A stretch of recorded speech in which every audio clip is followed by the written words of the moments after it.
ഗോപാലകൃഷ്ണൻ താങ്കൾക്ക് കേൾക്കാമോ? ശ്രീ ബി ഗോപാലകൃഷ്ണൻ, ഇവിടെ ഇപ്പോൾ യോഗി ആദിത്യനാഥിനും മായാവതിക്കും മാത്രം വിലക്ക് ബാധകമാകുന്ന ഒരു സാഹചര്യമല്ല. പ്രധാനമന്ത്രി നരേന്ദ്രമോദിക്കും ഈ വിലക്ക് ബാധകം ആകേണ്ടതാണ്. കാരണം ഏത് തരത്തിലാണോ യോഗിയും മായാവതിയും ഈ പെരുമാറ്റച്ചട്ടം ലംഘിച്ചിരിക്കുന്നത്, സമാനമായ പ്രതികരണമാണ് ഈ പറയുന്ന നരേന്ദ്രമോദിയും നടത്തിയിരിക്കുന്നത്. മനസ്സിലായില്ല. നരേന്ദ്രമോദി എന്ത് ചട്ടം ലംഘിച്ചുവെന്ന് നിങ്ങൾ പറയുകയും നിയമത്തിൻ്റെ ദൃഷ്ടിയിൽ ചട്ടം ലംഘിച്ചിട്ടുണ്ടോ എന്ന് അന്വേഷിക്കുകയും ചെയ്യുക. എന്താണ് നരേന്ദ്രമോദി ചട്ടം ലംഘിച്ചതായിട്ട് നിങ്ങൾ പറയുന്നത്? ശ്രീ രാഹുൽ ഈശ്വർ, ഇവിടെ നരേന്ദ്രമോദി ചട്ടം ലംഘിച്ചോ ഇല്ലയോ എന്നതിനെ പറ്റി ബി ഗോപാലകൃഷ്ണൻ അജ്ഞത നടിക്കുകയാണോ, അതോ ഈ സാമുദായിക ധ്രുവീകരണത്തിലേക്ക്, ഒരു തരം വിഭജിത രൂപത്തിലേക്ക് സമൂഹത്തെ മാറ്റുന്ന തരത്തിലുള്ള പരാമർശം പ്രധാനമന്ത്രിയുടെ നാവുകളിൽ നിന്ന് വന്നിട്ടില്ലേ? മംഗലാപുരം പ്രസംഗം പ്രത്യേകിച്ച്. പ്രധാനമന്ത്രി രാജ്യത്തിൻ്റെ ഏറ്റവും ഒരു ഹയസ്റ്റ് എക്സിക്യൂട്ടീവാണ്.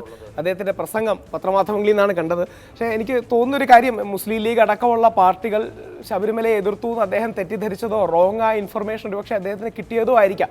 അദ്ദേഹത്തിൻ്റെ സ്റ്റേച്ചറിൽ നിന്ന് അത്തരം കാര്യങ്ങൾ കറക്റ്റ് ചെയ്യുന്നതായിരിക്കും കുറേ കൂടെ നല്ലത്. കാര്യം കേരളത്തിൽ ഇപ്പോൾ ആരോടെങ്കിലും ചോദിച്ചാൽ മുസ്ലിം ലീഗ് ശബരിമല എതിർത്തോ എന്ന് ചോദിച്ചാൽ കേരളത്തിൽ ആരും പറയാൻ പോകുന്നില്ല മുസ്ലിം ലീഗ് എതിർത്തു. മാത്രമല്ല, ഞങ്ങൾക്കൊക്കെ മുസ്ലിം ലീഗിനോടുള്ള സ്നേഹം, ഞാനൊരു ഹിന്ദു ആക്ടിവിസ്റ്റാണ്. നാമം ജീവിക്കാൻ വന്ന ഞങ്ങൾക്ക് നാരങ്ങാവെള്ളം മേടിച്ച് തന്നവരാണ് മുസ്ലിം ലീഗ്. ആ രീതിയിൽ മുസ്ലിം ലീഗ് എന്നും ആദ്യമേ ശബരിമലയ്ക്ക് അനുകൂലമായ നിലപാടൊക്കെ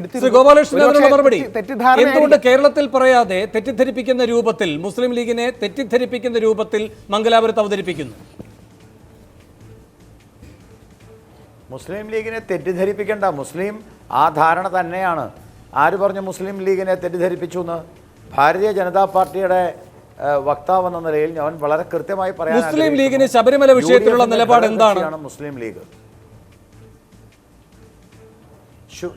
മുസ്ലിം ലീഗിനെ ശബരിമല വിഷയം എന്ന് മാത്രമാക്കിയിട്ടല്ല, UDFിൻ്റെ ഘടകകക്ഷിയാണ് മുസ്ലിം ലീഗ്. അപ്പോൾ UDF എന്ന് പറയുന്നത് കോൺഗ്രസിൻ്റെ കൂടെ നിൽക്കുന്ന ഘടകകക്ഷിയാണ്. UDF മൊത്തത്തിൽ, ലീഗ് അടക്കം UDF മൊത്തത്തിൽ ശബരിമല വിഷയത്തിൽ പിന്നിൽ നിന്ന് കുത്തിയതാണ് ഇവിടുത്തെ വിശ്വാസികളെ. ശബരിമല വിഷയത്തിൽ വിശ്വാസികളെ ലീഗ് എങ്ങനെ പിന്നിൽ നിന്ന് കുത്തിയെന്നാണ് ശ്രീ ബി ഗോപാലകൃഷ്ണൻ? ഞാൻ വളരെ കൃത്യമായിട്ടാണല്ലോ സംസാരിക്കുന്നത്. ഇത് ശബരിമല വിഷയം മാത്രമാക്കിയിട്ട് എടുക്കേണ്ടതില്ല.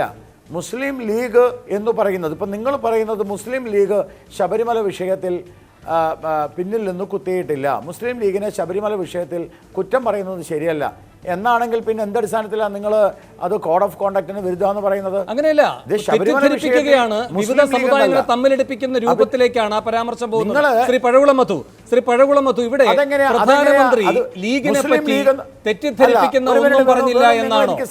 ഈ കാര്യത്തിൽ CPMനുള്ള ഒരു ആർജവമെങ്കിലും നിങ്ങൾ പ്രകടിപ്പിക്കാത്തത് എന്തുകൊണ്ടാണ്? ഈ വിഷയത്തിൽ മുഖ്യമന്ത്രി, കോടിയേരി എല്ലാവരും ശക്തിയുക്തമാണ് പറയുന്നത്. കേരളത്തെ സംബന്ധിച്ച് തെറ്റിദ്ധരിപ്പിക്കുന്ന ഒരു പ്രതീതി ഉണ്ടാക്കുകയാണ് പ്രധാനമന്ത്രി ചെയ്തിരിക്കുന്നത്. പെരുമാറ്റച്ചട്ടം പ്രധാനമന്ത്രിക്കും ബാധകമാണ്. കേരളത്തെ അപമാനിക്കാനുള്ള നീക്കമാണ്. മംഗലാപുരത്തെന്ന് പറഞ്ഞാൽ കേരളീയർ ഇത് അറിയില്ല എന്ന് തോന്നുന്നുണ്ടോ? ഇത്രയും ശക്തമായ പ്രതിരോധം കേരളത്തിൽ ഉയർന്നത് ഒരു കോൺഗ്രസ്സുകാരന്റെയും നാവിൽ നിന്നല്ല. ശ്രീ പഴകുളം മധു, അല്ല, ലീഗിനെ വർഗീയ കക്ഷിയാണെന്ന് കഴിഞ്ഞ ദിവസം പറഞ്ഞതും ഇതേ CPM ആണ്. ഇതേ CPM തന്നെയാണത് പറഞ്ഞത്. CPM ഇപ്പോഴും പറയുന്നത് ലീഗ് വർഗീയ കക്ഷിയാണെന്നാണ്. അപ്പം ലീഗ് CPM പറഞ്ഞു വെച്ചാൽ അവരാകെ അവതാളത്തിലായി.